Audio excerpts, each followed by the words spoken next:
Ready. It was due Friday. So Today's Friday. Add anything? So we're talking about Demeter today, right now. So Demeter is the goddess of agriculture. And remember, we could spend a million years talking about each of these people, but we're going to be really quick with it. You need to know the idea. Goddess of agriculture. She is Zeus's sister. Daughter was Persephone. We talked about the Persephone story yesterday because remember, you want to basically write down who is the god or goddess. My goodness gracious, things are going crazy here.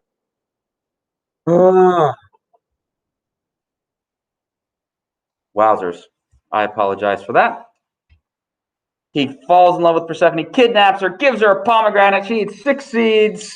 And this is whole the season story. But like I said, we talked about this yesterday. So we're going to keep going through our gods and goddesses. Now, a fan favorite, Athena. And she, of course, is the goddess of war, the goddess of wisdom, and the home. I know some of you are like, but Mr. Kenny, Hera was goddess of the home as well. Yes, they share a lot of things, and we'll see Ares is a god of war as well.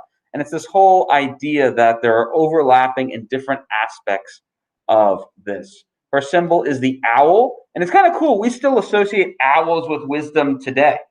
And of course, we know that she is the patron goddess of Athens. It's said that she's the people who taught us how to use weapons. That's hence why she's goddess of war. Taught not only for how Khan to slice and dice, but for how Lexi how to weave and spin and make clothes.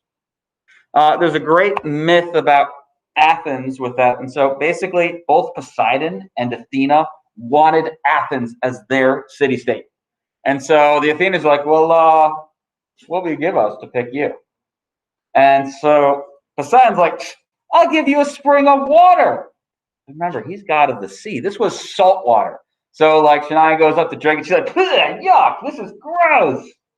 And then Athena's like, well, I got something better. Here's an olive tree. And then Khan's like, ooh, I could smush this into oil and make lots of money. And then that's what they did.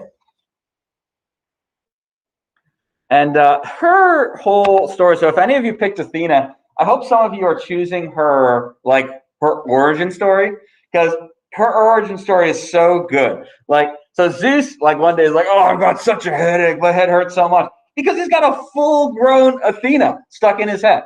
I mean, how does it even work, right?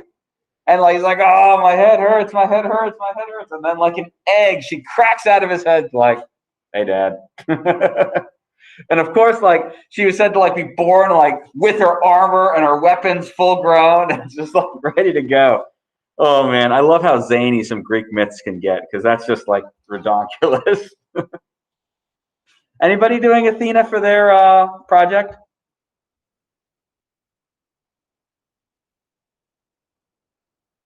I thought it was horses. You thought what was horses, darling? I'm sorry, I didn't see that. When Poseidon and Athena were battling over Athens.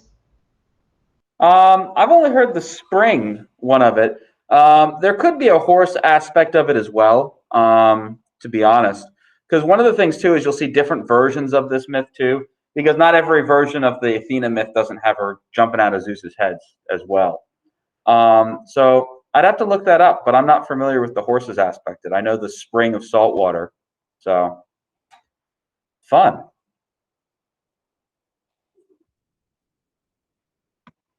Okay, now we get to Apollo, the handsomest of the gods. I think that picture of him in this one like Pantheon photo is just like so hilarious. He's like, look at me, I'm handsome. And I'm like, get a shirt, dude. All right. Now, Apollo is one of these gods that has a lot of different things on his book. So first off, he is supposed to drive a chariot to pull the sun every day. He is also going to be god of medicine, which we're going to see Hermes and him kind of share that in some ways. He is also going to go and be interwoven with music as well. Apollo, he kind of is involved in a lot of like the trickster kind of things. We talked about him when we did, we watched the Midas myth the other day. And he's the guy who's like, oh, yeah, you want more gold? There's Zoe. Okay, fine. Everything you touch will turn to gold, which Zoe's like, hooray, until she realizes she can't eat a cookie. or like high five her pal because they turned to gold, because that's not good. He's also gonna like go and turn Midas's ears to donkey ears, which we saw that myth the other day too. So Apollo, he has some good times. Also, for the Trojan War, he's the one who's like, all right, this is how we kill Achilles. We got to get his heel. Remember, for these, we're growing super duper fast. You only really need to know what they are god or goddess of. So Apollo, medicine, healing. You can talk about how they explained the sun moving through the sky. And then Artemis, which is a popular one, which I know a lot of you have picked for Artemis. And she is one of my favorites, actually, the huntress here. And she is supposed to be one of the greatest shots with the bow and arrow ever. Now, Apollo and Artemis are twins, and these twins are going to often be competitive, but they do care about each other. So she's shown with the silver bow, the arrows. When it says she is chaste, it means she never married. She was going to marry Orion, and for some reason, Apollo did not like Orion. And so he plays a little trick on her and goes and says, all right, you see that target way across the water? And she's like, well, yeah, duh, of course I see the target. And then he's like, I bet you can't shoot an arrow through it. And he's like, fine. She shoots the arrow. Turns out Apollo tricked her really bad. It was Orion's head for the target. Yeah, not nice. Like, you don't do that to your sister. Con, when Maggie brings home a boy, do not cause her to accidentally shoot him in the head with an arrow, okay? Not a good brother kind of thing to do. So that's Artemis. That's why we have Orion, the constellation. That's how he is remembered, because, of course, Artemis was really, really sad and mad at Apollo. Like I said, troublemaker. Dionysus. He is the god of wine and partying. Now, he's actually a demigod. And that's, it's kind of cool that he winds up becoming one of the Olympian gods. And I misspoke. I said that Apollo gave Midas the power to turn everything to gold. Like, as soon as it came out of my mouth, I was like, oh, wait a minute. I think that might be Dionysus. It was Dionysus. Apollo just turned his ears to donkey ears. But yeah, Apollo, Dionysus, he was one of the favorite gods and goddesses for the Greeks, because a lot of the Greeks really like to party, especially those Epicureans that we talked about earlier in the beginning of this week. So he is the god of wine and partying party. Like I said, we're moving through this quickly because I want us to have time also for us to get to work on our projects later on, because you guys are going to be researching these guys and getting some even better stories. Now, Ares is god of war, but warlike frenzy. So the way Athena is god of war is, Michael and Kadir and Cortez and Riley, they're looking at battle maps. They're like, all right, we're going to flank them there. We're going to fight with honor and glory, and it's going to be great. Whereas warlike frenzy is when, like, they're going and slicing and dicing in everybody and just going crazy and being mean and cruel, not taking prisoners. So they're really the horrible, horrible sides of war. And one of the things we see with this is, he has a throne on Olympus, and it's made of the human skin of people that he killed. It's just not good. He was also like an angry, mean god. And kind of the idea of Ares, is that he was like, if there's something bad in a person, Ares represents it. So selfishness, greed, anger, deceit. Yeah, that's all Ares. So he, not a very popular god. But so when we talk about Rome, we're going to find he's the father of Romulus and Remus in their mythology. So the Romans are going to really venerate him despite all this negative aspects. And the word venerate is a fancy word for think very highly of.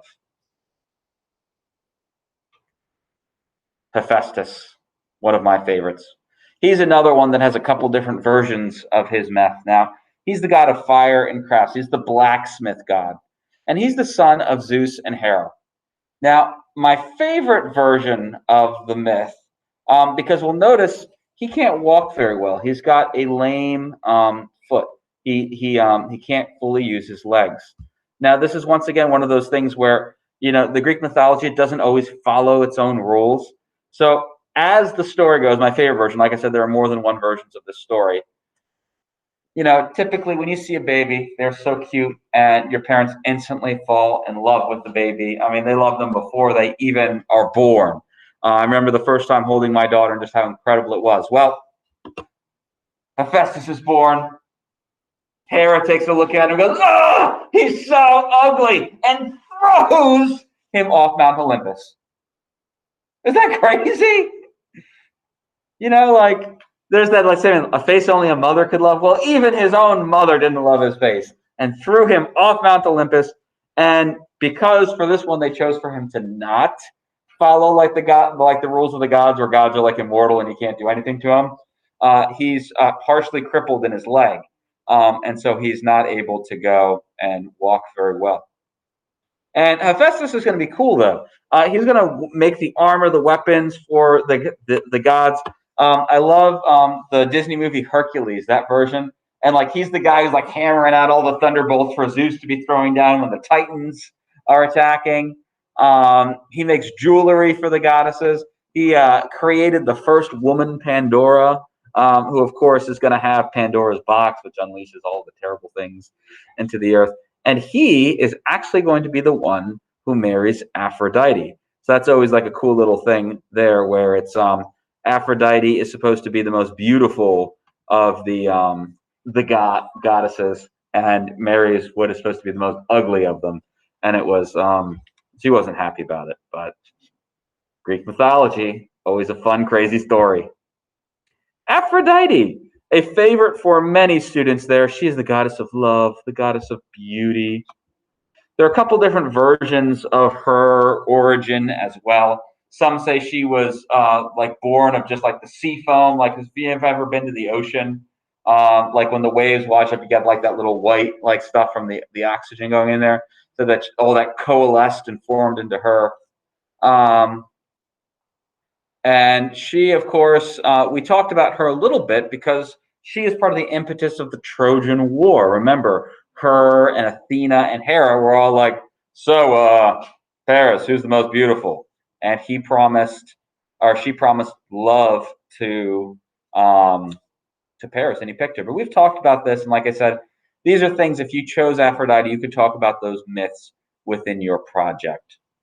And we have one more to do. People's favorites, and by people's, one of the Greeks' favorite, Hermes. I mean, he's got cool sandals with wings on it, so I mean that's a pretty big plus. And he's the messenger god. Now, one of his main jobs was when someone kicks the bucket, they would go and be guided to the underworld by Hermes to the river Styx. He also is a musician god, and also is tied to medicine. Causes lots of jokes. But if any of you have ever seen an ambulance, often you see this symbol. You see the two snakes going twisted together on the pole. That comes from Hermes. But yeah, people liked Hermes. He played a lot of practical jokes on people. And that, my cherubs, is our notes for the day. I'm going to stop recording here. Do we have any questions or comments? I know we flew